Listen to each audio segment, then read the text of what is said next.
Buenas noches, señoras y señores. Buenas noches también a ustedes. Gracias por estar aquí en la tabla redonda. Del pasado nos olvidamos con frecuencia, incluso desoyendo su voz experimentada, y repetimos los mismos errores. Del presente nos ocupamos, sin remedio, intentando extraer de él el máximo partido. Nos preocupa, en cambio, el futuro, el desconocido, incierto, sorprendente futuro. Encierra una pregunta y todas las posibles respuestas. ¿Qué nos va a suceder? Hoy hablaremos de la profecía, del profeta, incluso de lo que alguien se atrevió a vaticinar para dentro de unos muy pocos años. Esta noche, pues, la profecía, el futuro. Alberto Abraham es cabalista y la primera pregunta que te quiero hacer es, ¿existen hoy palabras proféticas? Hoy en día los cabalistas dicen que ya no hay profetas, desgraciadamente. Pero sí hay un concepto que, si bien no son profetas, son personas de muy alto nivel espiritual que emanan chispa divina. No es la profecía, como se entiende, un hombre en el cual ha entrado totalmente el Espíritu Divino y que ya no habla por su boca, sino presta su boca a Dios para que Dios hable a través de él. Esto hoy en día, desgraciadamente, se ha degradado mucho y ya no existe. Pero justos, hombres justos, como los llamamos, que tengan un don llamado el Ruach HaKodesh, es decir, el Espíritu Santo en ellos, y que emanen chispa, es decir, que tengan capacidad de vislumbrar el mundo divino en cortos momentos, eso sí existe. Quería decir que hay mucha gente que recibe sueños, mucha gente que recibe visiones. El problema es qué pureza tiene ese sueño y qué pureza tiene esa visión. Si él es puro, el filtro es puro y la visión será justa y verdadera. El mensaje siempre es correcto, pero la manera de recibirlo, si el filtro no es puro, el mensaje no llega ni es interpretado de manera justa. Así que hay muchas personas que creen tener visiones y luego se demuestra que esas visiones son falsas. Luego, ¿quién es el verdadero profeta? El que en ningún momento está en contradicción con la tradición. Cualquier contradicción demuestra impureza. Prácticamente es lo que podemos aceptar como no profeta, sino casi profeta. A mi izquierda, a la derecha de ustedes, está Basilio Baltasar, que es editor. ¿Son estos tiempos que vivimos tiempos proféticos? Bueno, yo creo que todos los tiempos han sido tiempos proféticos porque todos han podido ser presagiados y anunciados. Sin embargo, en el tiempo que estamos viviendo tiene una característica muy especial que a mi juicio podríamos presentar de la siguiente manera. Este es un tiempo profético porque la profecía es un género de transición que incide especialmente agorera sobre la calamidad. Este es el gran recurso escénico, la gran excusa argumental del profeta. Y en segundo lugar, un tema muy importante es la agonía de los discursos que hasta ahora han intentado explicar el mundo con un relativo éxito. El mundo es una sinfonía de signos que necesitan ser interpretados, signos que nos hablan, signos que nos nombran, y hasta ahora las ideologías industriales enmarcaban todos los sucesos dentro de un esquema bastante lógico y bastante aceptable. Estas ideologías están agonizando y es en este gran vacío en donde resurge el discurso profético que tiene la cualidad de intentar enmarcar todos los acontecimientos del mundo en una red, en un contexto universal. La profecía es un género de transición, pero la profecía también es un juego de aproximación, de interpretación y de conclusión. Pero la profecía tiene una serie de virtudes como tiene una serie de defectos. El principal defecto es que necesita ser interpretada. No es un discurso unívoco que se dirija a la razón, sino que implica las zonas más oscuras del comportamiento y sobre todo las grandes incógnitas del futuro inminente. José María Ábrego es profesor de Sagrada Escritura. El Antiguo Testamento fue un tiempo rico en profecías. En las iglesias, en las religiones, parece que se ha cerrado la puerta a la profecía, que no se quiere escuchar la palabra profética. ¿Estaría de acuerdo? Hombre, me gustaría poder responder que sí. porque yo creo que de alguna manera todos participamos de esa primera impresión. Sin embargo, si soy, me parece que sincero, y si soy pues crítico con la realidad, creo que tengo que decir que no es así. Que las religiones, por lo menos tal como yo las veo, por lo menos y en la que vivo y en la que me encuentro, yo creo que no ha dejado de ser profética. Si por profecía entendemos una visión de la realidad, una determinada visión de la realidad. Es curioso cómo la comunidad, pues si hablo de la comunidad cristiana es porque es la que conozco, ¿verdad? Pero es curioso ver cómo la comunidad cristiana en los distintos tiempos ha ido pues forjando figuras en las que ella de alguna manera se refleja o reflejan los valores más importantes que quisiera vivir y que descubre como valores inspirados del Ruach HaKodesh o al mismo tiempo pues del Ruach HaIsh, habría que decir también. Pues desde un Francisco de Asís o pasando por una Teresa de Jesús y a una Teresa de Calcuta, por poner figuras masculinas y femeninas, ¿verdad? Son figuras que en su tiempo han ido plasmando aquellos valores que esa comunidad, en cuanto profética, intentaba plasmar. Evidentemente la historia del profetismo, del bíblico, ha sido una historia de continua lucha por la libertad personal y común, por la libertad de poder expresar los valores sin las ataduras culturales, sin las ataduras del poder, del dinero, pues que a todos nos atan, y evidentemente también, en cierta manera, a las grandes comunidades y a las grandes religiones. Richard Hagan es escritor y autor de Los sueños de Lucrecia, refiriéndose a política y profecía en el siglo XVI. ¿Qué relación tiene con los tiempos de hoy, el presente, esa profecía y ese siglo XVI del que usted habló? Me interesa mucho, ¿no?, en la profecía con un P mayúscula, pero los profetas de la calle se llama profeta de piazza o de plaza o callejeros. Hay hombres y mujeres que lo hacen, y lo hacen en una manera muy personal, por razones de libertad, como usted ha explicado hace un momento, y lo hacen muchas veces como portavoces, como mediadores, como locuratores de grupos de presión. Lucrecia servía en este papel y actuaba en este papel con mucho gusto. Y hay gente así en el mundo actual español. No conozco muchos personalmente, desgraciadamente.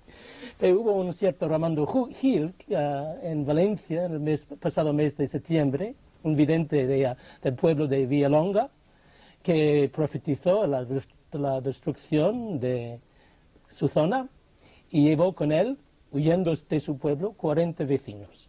Me gustaría saber más de este cierto Raimundo Gil, pero parece este tipo desempeña el mismo papel de profeta de calle de Lucrecia de León en el siglo XVI y muchos otros.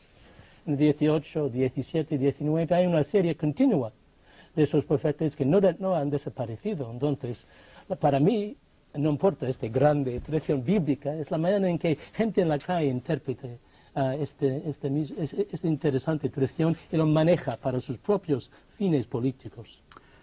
Repasemos ahora algunas profecías históricas. El Nuevo Testamento encierra las profecías más próximas al hombre de hoy, las referidas al final de los tiempos. San Juan recoge en el Apocalipsis con gran simbolismo los últimos momentos de la humanidad. En el centro de sus visiones sitúa el Cordero y el libro sagrado de los 7 sellos, cada uno con su significado propio. En el último, aparecen 7 ángeles con trompetas trayendo grandes males, fuego, sangre y azufre, oscuridad, langostas gigantes. Una hermosa mujer aparece en medio de tanto horror, vestida de sol y coronada de estrellas. Otras profecías circularon durante la Edad Media por Europa. San Columbano, por ejemplo, anuncia las invasiones vikingas en Irlanda. Según San Malaquías, otro irlandés, quedan 3 sucesores de Pedro en el Vaticano. El próximo puede estar relacionado con el pueblo de Israel, ya que su lema, de Gloria Olivae, hace alusión al pueblo judío.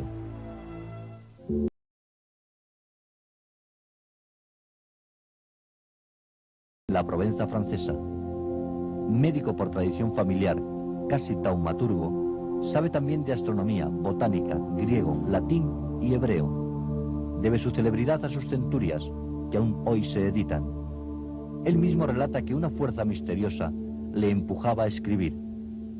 Su lenguaje es esotérico y se presta a distintas interpretaciones. Profetizó su propia muerte en 1566 y pronosticó sucesos importantes para toda la Europa venidera.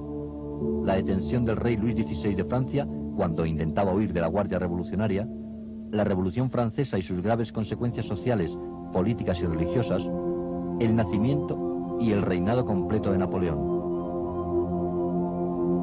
Entre Guerra y Paz, traza los rasgos del siglo XX, la Revolución Rusa, la Alemania hitleriana, la Sociedad de Naciones en Ginebra, las guerras árabes, Jomeini y Gaddafi, la muerte de Juan Pablo I. Describe inventos familiares para nosotros como el cine y los aviones. Habla del anticristo, que a fines de este milenio vendrá de Asia. En la centuria décima anuncia el SIDA. Más allá, un holocausto final. Presagia sombríamente un mundo herido ya de muerte.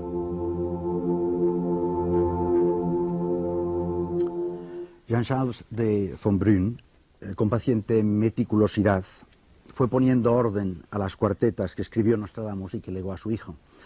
Sobre la profecía nos habla Fontbrun. Alors moi, on a cantonné le phénomène de la prophétie pendant des siècles. Durante siglos se ha situado el fenómeno de la profecía dentro de lo irracional, la parapsicología, lo esotérico, mientras que quizás sea algo que responda a una ley científica. Los físicos relativistas, los sucesores de Einstein, afirman hoy en día que el universo es un bloque espacio-tiempo compuesto por 4 dimensiones, a saber, el tiempo y las 3 dimensiones del espacio. A savoir, le temps et les 3 dimensions de l'espace. Nostradamus dice que el pasado, presente y futuro forman parte de la globalidad del tiempo. Esta es la frase que escribió en 1555, que en aquella época no quería decir nada, pero que hoy en día, con los descubrimientos de la física relativista, podría haberla firmado Albert Einstein u otro gran científico. El profeta ve secuencias, acontecimientos, y cuando lo anuncia, no lo anuncia como un calendario, sino por periodos. Por eso, da 7 años a la Primera República. No dice que ésta comenzará en una determinada fecha y terminará en otra. Dice que durará 7 años, porque se pasea en el bloque. Ve al mismo tiempo el pasado, el presente y el futuro. Alberto, Abraham, insistamos en definir la poesía, digo la profecía. Para definir la profecía hace falta una base. Hay que saber cómo vive el cuerpo y cómo vive el alma. Y ambos viven en dimensiones diferentes. El cuerpo vive en el espacio temporal, en el espacio-tiempo y en el movimiento. Y el alma ni tiene tiempo, ni tiene espacio, ni tiene movimiento. Así que son 2 entes conjuntos que viven en dimensiones separadas. La profecía, para poder ejercerla, hay que estar fuera del tiempo, del espacio, del movimiento y poder verlo todo en el presente. Para eso hace falta romper una barrera que es la inteligencia del cuerpo, porque el cuerpo se resiste a romper el tiempo, el espacio y el movimiento. Hablaremos más tarde cómo se hace eso, cómo se logra. Lo que sí es cierto es que todo en el universo es pensamiento divino. Y nosotros, nuestra alma, funciona como un recipiente de pensamiento divino. Lo que pasa que entre el pensamiento divino y nuestra alma, recipiente de ese pensamiento divino, hay una barrera. Toda la pregunta es, ¿y cómo se rompe esa barrera? Basilio Baltasar, no sé si pregunto exactamente cómo se rompe, que ya no lo responderá, supongo, más tarde, sino, ¿existen métodos para entender las profecías o para leerlas? Bueno, quizá nuestra sensatez lo que busca son pruebas o por lo menos evidencias de que es posible anticiparse a las barreras evidentes del tiempo e investigar, ver, como decía Fontbrun, más allá y luego regresar para describirlo. Esto, evidentemente, como decía ahora el entrevistado, ha estado siempre un poco en el ámbito y en la competencia, digamos, de las disciplinas menos no universitarias. Georges Dumézil, el profesor y el gran investigador francés, escribió hace muy pocos años y publicó un pequeño opúsculo en el que precisamente creaba pues una especie de farsa satírica en la que atribuía a uno de los personajes todas sus propias investigaciones filológicas, etimológicas e históricas sobre una de las cuartetas de Nostradamus. Es la 20ª cuarteta de la 10ª centuria y describe exactamente, con mucha precisión, con más de 250 años de anticipación, escrita en 1555, describe los sucesos de 1791 en la Revolución Francesa, precisamente en el momento en que Luis XVI y la familia real es detenida en Varennes. Entonces la cuestión importante es que Dumézil lo que hace es un análisis muy sensato y de entrada lo que propone al lector es vamos a considerar que Nostradamus es un autor serio. Y entonces voy a leer la cuarteta y simplemente una ligera aproximación a cuál es el método de lectura que propone Dumézil. La cuarteta dice: vendrá de noche por el bosque de Reines, 2 partes, criado Erne la piedra blanca, el monje negro en gris dentro de Varennes, el ejido Cap, causa tempestad, fuego, sangre, de huella. Las preguntas que se formula Dumézil son muchas y muy extensas, pero solo escogeremos 3. La primera es: ¿dónde está el bosque de Reines? En Francia no hay ningún bosque con este nombre. La segunda pregunta es: ¿quién es el monje negro en gris dentro de Varennes? Y la tercera es: ¿quién es la cabeza, el jefe elegido que puede degollar? Todas las respuestas son muy educativas y muy instructivas. Respecto al bosque de Reines, dice efectivamente que en el momento fue el bosque de Bondy donde la carroza real por la noche comete el gran error fatal que sentencia la detención de la familia real en Varennes. En ese momento Dumézil dice que allí, desde el punto de vista escenográfico, en una insignificancia, que es la carroza atravesando el bosque, se produce el hecho fatal porque es donde la carroza real equivoca el camino. Y entonces Dumézil recuerda que en ese mismo bosque, 1000 años antes, la última reina de la dinastía de los merovingios fue ejecutada y asesinada junto a su marido. Con lo cual el método astuto, enrevesado de Nostradamus describe el bosque de Bondy como el bosque de reinas, que es en el lugar en el que la reina de los capetos y la reina de los merovingios sentencian su muerte y su desaparición. El monje negro en gris dentro de Varennes, se dice que el rey Luis XVI iba disfrazado con una capa gris, con lo cual Nostradamus con esa extraña visión lo anticipa y hace una referencia al monje negro. La incógnita es quién es el monje negro, entonces Dumézil dice que Nostradamus, proyectando la consecuencia en la causa, hace una referencia al lugar en donde fue encerrado Luis XVI y su familia después de ser detenido esa fatídica noche, que es el Castillo del Temple. El Castillo del Temple fue entregado por el rey Felipe el Hermoso después de expropiarlo a los templarios, a la orden de los caballeros hospitalarios de San Juan de Jerusalén, cuyo hábito era negro. En definitiva, todo esto es un juego de referencias simbólicas, pero la cuestión importante, una vez que nos hemos atrevido a investigar desde este punto de vista y con esta sistemática la cuarteta, viene la gran pregunta: ¿por qué el profeta escribe enrevesado? Si el profeta ve, ¿por qué redacta cuartetas totalmente incomprensibles a no ser a costa de un estudio sistemático? La cuestión es si es lícito anunciar el futuro para propiciar una corrección del futuro.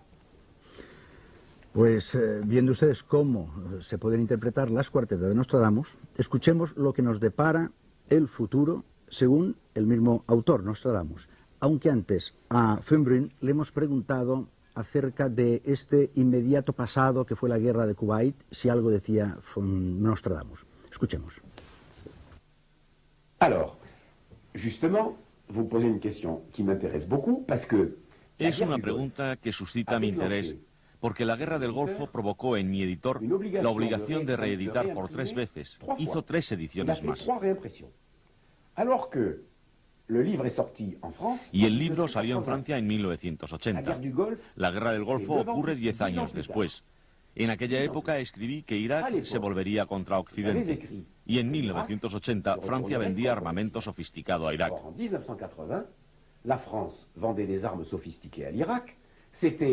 Occidente consideraba a Saddam Hussein como un elemento de estabilidad para Oriente Medio y nadie imaginaba lo que iba a ocurrir. Y estaba anunciado en mi libro de 1980.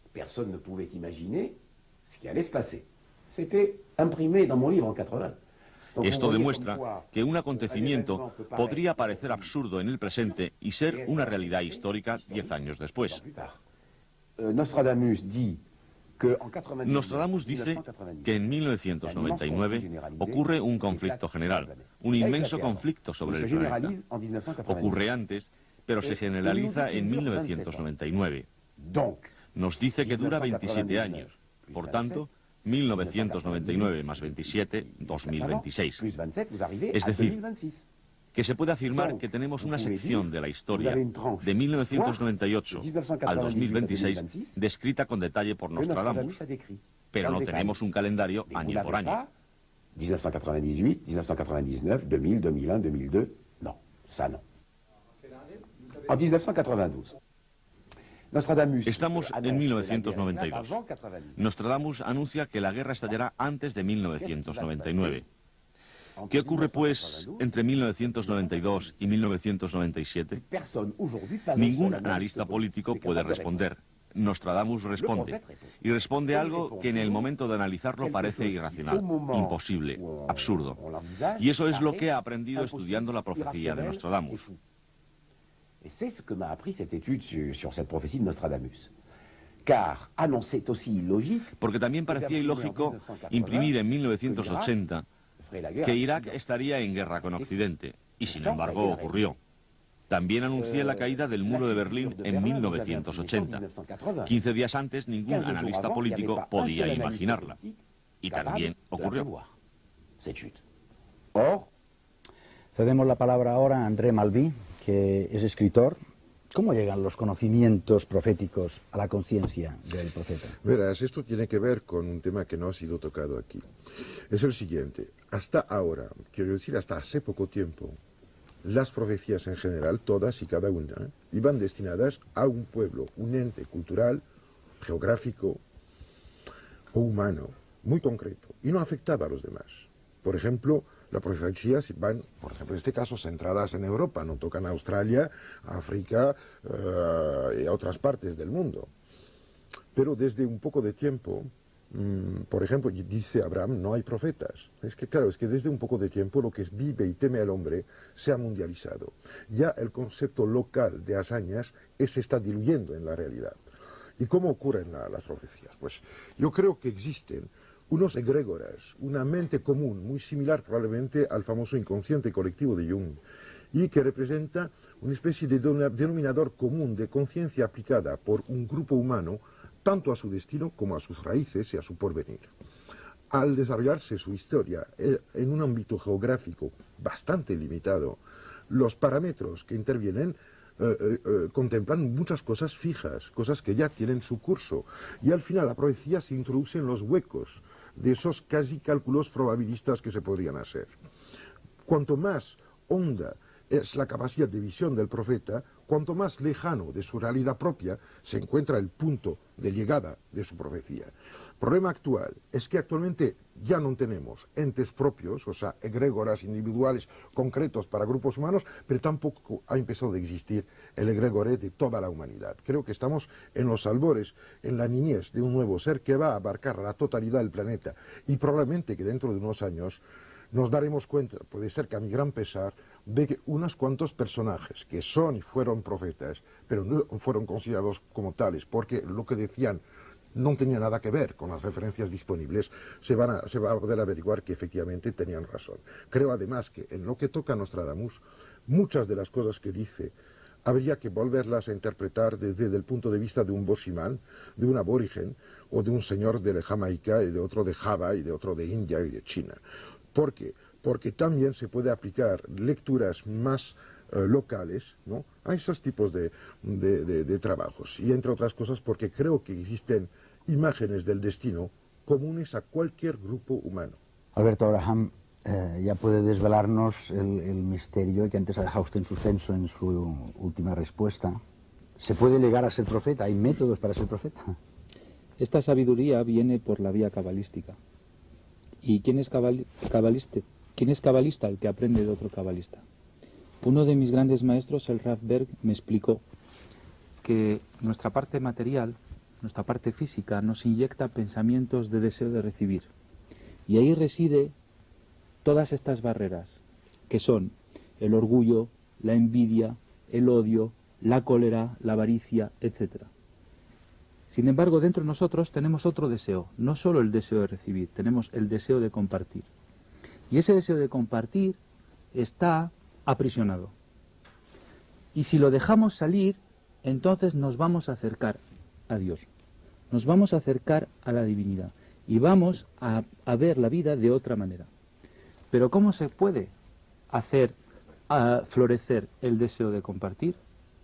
Sabiendo una cosa, el primer impulso del hombre siempre es malo.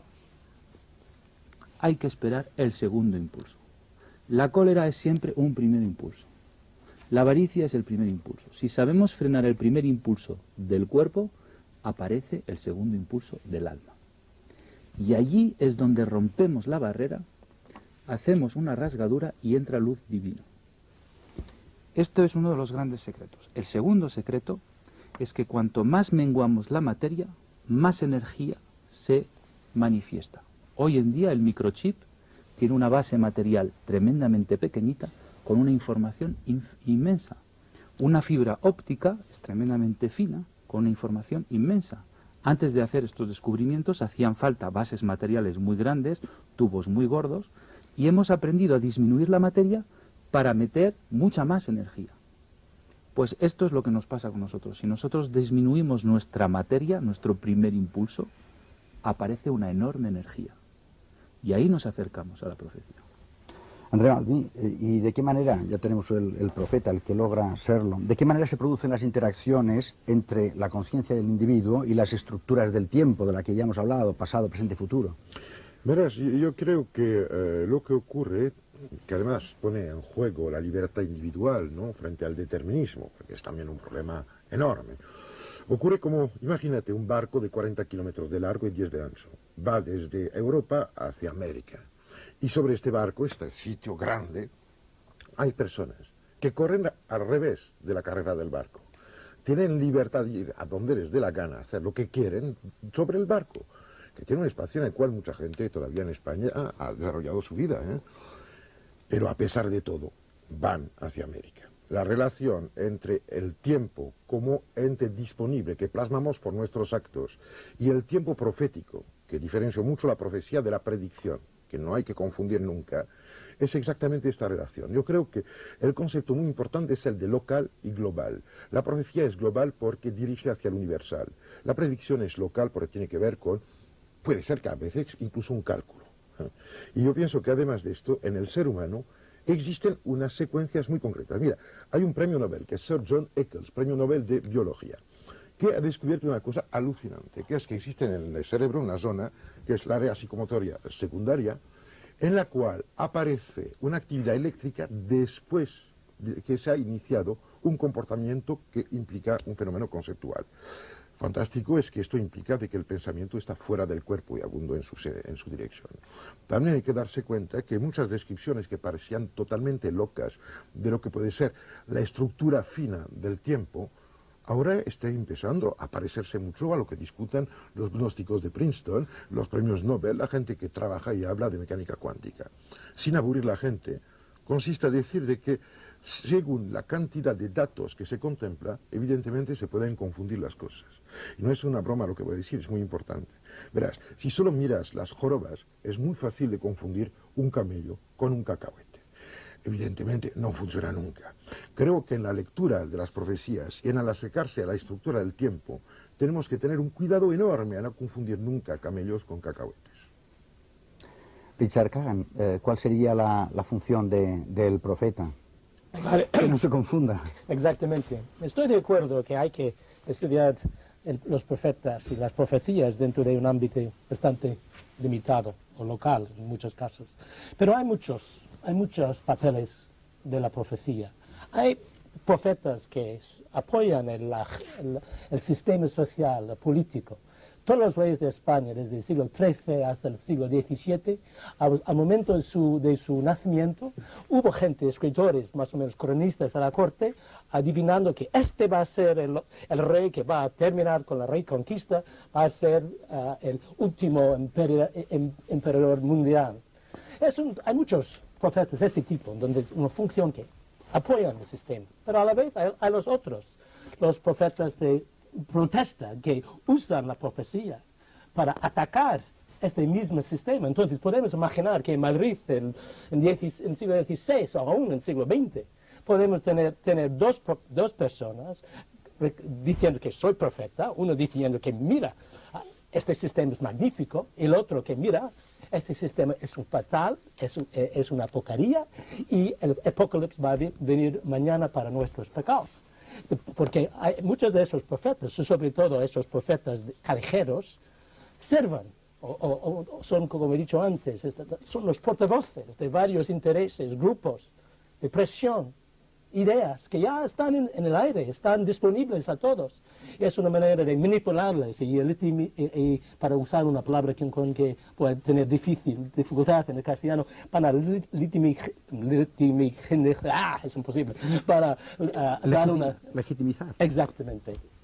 Entonces, la profecía sirve este papel claramente en muchísimos casos, desde Lucrecia de León, en el siglo XVI, atacando el Escorial, un edificio construido, como ella dice, en uno de sus sueños, con la sangre de los pobres. Pobre Felipe II, a escuchar este ataque a su edificio favorecido, no es una sorpresa que Lucrecia llegó a la cárcel de la Inquisición unos años después.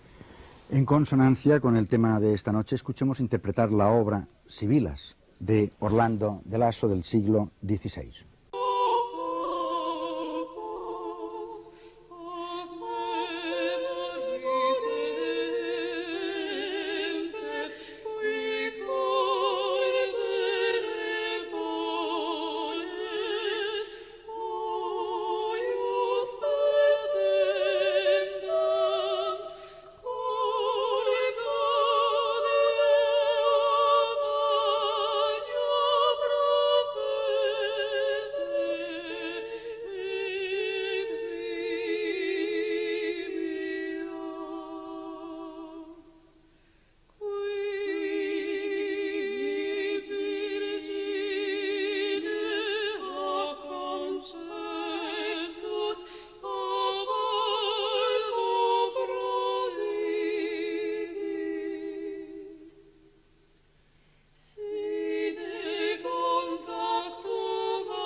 André Malvin, ¿y para qué sirven las profecías realmente?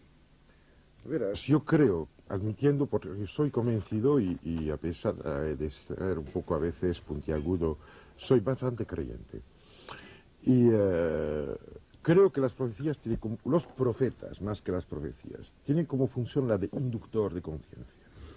Porque imagínate cuál puede ser la postura de alguien que después de haber leído algún tipo de profecía puede comprobar que efectivamente fue acertado. Oye, esto obliga a una secuencia de respeto magno, y al ya no dejarse las palabras como si fueran sin importancia. Yo pienso que la función de inductor de conciencia es prodigiosa. De otra parte, empezamos a conocer por lo menos a nivel científico, ciertos fenómenos de interacción entre mente y materia, que abarca muchos campos, desde la clásica experiencias que hay de psicocinesis hasta cosas mucho más sutiles que ocurren hoy día, con trabajos experimentales de interacción, por ejemplo, entre mente humana y ordenadores, dándose cuenta de que si una mente puede afectar al funcionamiento de un aparato que manipula la información, puede afectar al destino de pueblos enteros hoy día, porque estamos en un tiempo en el cual el poder está claro en las armas para quien se hace matar, pero mucho más en la información, la que circula, la que se entrega y la que se manipula. Y yo creo que el profeta induce y lleva a la gente a poder diferenciar un poco el pensar justo del pensar falso. Estamos aprendiendo a ver claro, estamos aprendiendo la luz, porque a pesar de todo creo que aún estemos en mucha oscuridad. Estamos hablando de predicciones y de profecías. José María Ábrego, entrando ya en el término profecías, incluso profecías bíblicas, ¿cuál sería el contenido, los contenidos de la profecía? Bueno, pues mira, el contenido mismo de la profecía resulta, curiosamente, a mi parecer, y puede que esté equivocado, muy poco importante. Verás, quiero decir que un profeta promueve una acción y otro profeta considerado en la tradición bíblica como verdadero, pues la condena. Un profeta como Isaías dice una cosa pues en el siglo VIII, antes de nuestra era, y en el siglo VII otro que dice lo mismo es considerado profeta falso. Los profetas que legitiman, ¿verdad? Es la lucha continua del profetismo. Sin embargo, hay un contenido común del profeta verdadero en la Biblia, que es la lectura de la realidad desde la trascendencia, bueno, digamos, desde Dios, ¿verdad? Y hay la predicación y el anuncio de la conversión. Esto tiene arreglo en aquello que es injusto. En lo que es justo, bendito sea. Nos enseña a recibir la realidad con alabanza, ¿verdad? Como regalo, como gratis, pero al mismo tiempo a transformar aquello que de injusticia nosotros hacemos. El profeta, además, cualquier contenido que ponga, lo habla desde una experiencia que es la experiencia de la compasión. Dice Brigman que el profeta habla antes de la aflicción, desde la aflicción, que desde la indignación. A veces la indignación es irreprimible, pero desde la compasión. Desde la compasión con el vencido en la historia, desde la compasión con el que no tiene. Y entonces, desde ahí, el profeta es capaz incluso de anunciar esperanza. Más información, pues, sobre la acción profética. Ante la incógnita del devenir, los griegos buscaron en los oráculos la respuesta de los dioses. El más famoso de la antigüedad fue el santuario de Apolo, en Delfos, levantado en un paraje casi mágico del Golfo de Corinto. Su fama creció a partir del siglo VII a.C., cuando acuden a él legisladores, colonizadores, militares y gente importante antes de emprender acciones notables. La médium era una mujer, la pitonisa. El consultante debía pagar las tasas establecidas. Si el día era juzgado propicio, se ofrecían sacrificios a Atenea Pronaia. Ya dentro del recinto sagrado, seguían las ceremonias previstas por el ritual. Se invocaba a los dioses junto a un manantial o una encina. Después, la pitonisa entraba en trance gracias al efecto de algunas plantas alucinógenas. Pronunciaba entonces ciertas palabras oscuras y difíciles de entender, que traducidas por un sacerdote, eran recibidas como sabio consejo. Delfos fue considerado el centro del mundo. Tuvo un carácter iniciático indiscutible y contribuyó al desarrollo del pensamiento político y religioso. El santuario se enriqueció gracias a numerosos exvotos de ricos visitantes e incluía entre sus numerosos edificios un teatro y un estadio, donde se celebraron las típicas competiciones. Pero la antigüedad clásica conoció también otras adivinas, las sibilas, a las que se creía inspiradas por los dioses. Eneas visitó en su caverna a la de Cumas, famosa en Roma por sus libros sibilinos. Pero en el mundo occidental, el perfil del profeta ha quedado esculpido en los grandes profetas del pueblo de Israel, Elías, Isaías, Jeremías, Daniel, que actúan a partir del siglo VIII a.C. La Biblia conserva los textos de muchos de ellos que tratan de la suerte del pueblo de Israel y de la venida del Mesías. En muchos casos, el milagro sella la autenticidad de los profetas, por lo que el mismo Jesús fue considerado por sus contemporáneos como uno de ellos y muy poderoso. Según San Pablo, en la primitiva comunidad cristiana de Corinto aún se daba también el don de profecía. Profeta sería aquel cuya palabra se cumple. Se distingue de magos y adivinos en que habla y actúa en nombre de Dios. Aparece de modo espontáneo, llamado individualmente, para una misión determinada, a la que por naturaleza a veces se resiste. En ocasiones, como sucede con Mahoma, funda una nueva religión, pero lo fundamental del profeta es la crítica religiosa y ética de su sociedad.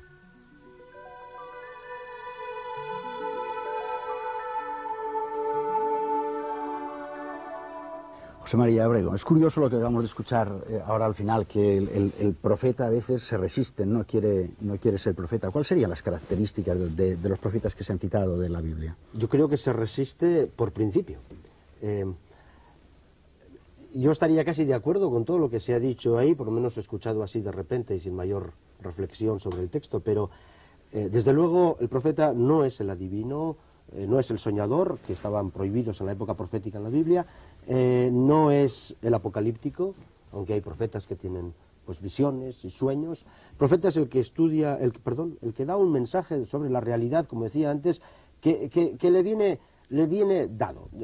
Si hablamos en términos religiosos para que la tradición no se pierda, pero pues el profeta es el llamado, ¿verdad? Tiene una vocación. Es decir, es aquel que se siente invitado a leer la realidad y a anunciarla. El profeta no adivina el futuro, no es un prefeta, no predice ni prevé, sino que proclama o pronuncia o provoca. El profeta se siente llamado a algo que le resulta sumamente incómodo y por eso necesariamente siente fuerza contraria dentro. Pero es que además exige en su vida pues que nadie le va a entender y que nadie le va a escuchar y que nadie le va a hacer caso, porque quitar la injusticia de la realidad pues evidentemente va a ser tarea difícil. El profeta acaba muriendo sin ningún éxito, por lo menos que él lo pueda ver. Señor Kagan, aquí hemos hablado un poco del pasado, del presente, el futuro. Usted como historiador pues se piensa en el pasado, pero parece que el profeta lo hemos circunscrito mucho al presente y no tanto hacia proclamar un futuro, sino gritar un presente para cambiarlo. Sí, exactamente. Sería así, ¿no?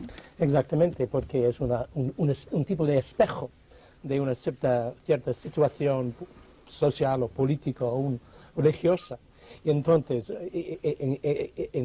encapsula en sus profecías, que muchas veces hablan del futuro, una crítica muy fuerte de la actualidad, usando para esta crítica una medida religiosa, que muchas veces es una visión utópica, imposible de realizar en la actualidad. Pero es contra este espejo tan utópico que es, mira, ¿qué tenemos? Nada. ¿Por qué? Porque hay políticos, o hay malos políticos, o malos religiosos que se han corrompido nuestra vida. Y hay que quitar a esos señores para realizar nuestro futuro deseado. Y entonces se encuentra esta misma temática desde en los sueños, visiones o profecías de Hildegard de Bingen en el siglo XIII, o Caterina de Siena en el XIV, o Jeanne d'Arc en el siglo XV, o Bachiller Marquillos en Toledo en el siglo XV, y muchos más. Siempre hay este juego entre la actualidad y un futuro deseado que, claro, es muy difícil realizar. ¿Está el devenir histórico comprometido por la profecía? ¿Puede el hombre cambiar el rumbo de la historia? Von Brunn contesta. Las profecías se realizan. Los acontecimientos que el profeta vio estaban pasando para él. o sea que no podemos cambiarlos. Pero esto no quiere decir que el hombre esté predeterminado.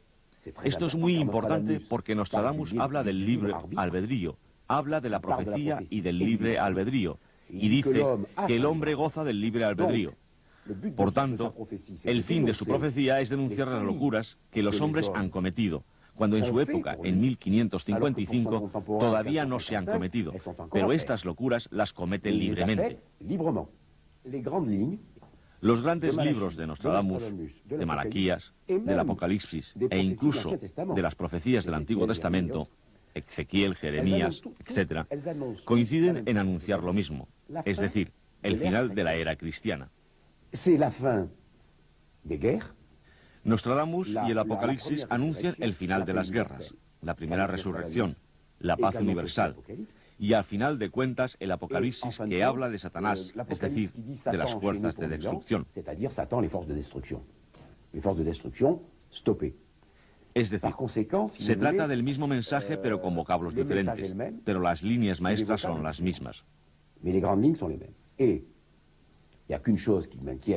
Hay algo que me inquieta en el texto de Nostradamus, y es que al final, y estamos cerca, dice que en el momento en el que estalle la guerra surgirá la mayor pestilencia, y de las 3 partes del mundo 2 se extinguirán.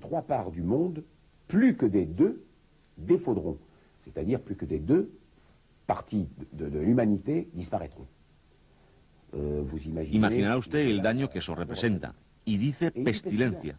Por tanto, ¿acaso se trata de la bomba atómica o de la bomba química o bacteriológica, a mi juicio la más terrible de las 3 desde el punto de vista de la vida humana? Porque los biólogos militares han fabricado en sus laboratorios virus o microbios prácticamente invencibles. Los biologistes militaires ont fabriqué des virus ou des microbes résistants à tout. Ils ont ça dans leur laboratoire. Por tanto, la posibilidad de un inmenso desastre existe. Es posible.